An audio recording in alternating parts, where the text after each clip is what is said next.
দুর্নীতি কিছুটা কমেছে বলে জানিয়েছেন পরিকল্পনা ও শিক্ষা উপদেষ্টা ডক্টর ওয়াহিদুদ্দিন মাহমুদ। তবে চাঁদাবাজি কমেনি বলেও জানান তিনি।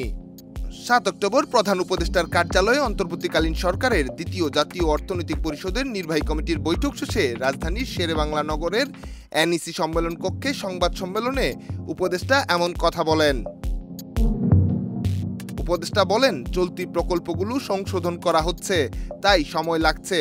বেসরকারি খাতের বিনিয়োগ কম হওয়ায় প্রকল্প ধীরগতিতে এগুলোর অর্থ প্রবাহ বাড়াবে না। অর্থ প্রবাহ বাড়াতে আগের প্রকল্পের কাজ এগোতে হবে, নতুন কিছু প্রকল্প হাতে নিতে হবে। তবে আগে থেকে চলমান প্রকল্পের মেয়াদ বৃদ্ধির আগে ব্যয় খতিয়ে দেখা হচ্ছে।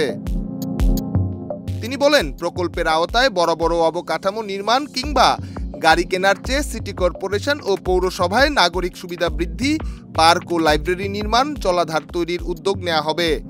এতদিন সরকারি প্রকল্পের আওতায় সারা দেশে কতগুলো গাড়ি কেনা হয়েছে, সেগুলো কোথায় আছে, কিভাবে ব্যবহার হচ্ছে, সব খতিয়ে দেখবে সরকার। প্রকল্প শেষ হলে গাড়িগুলো কেন আর খুঁজে পাওয়া যায় না, সব যাচাই করা হবে। ডেস্ক রিপোর্ট, দেশ রূপান্তর।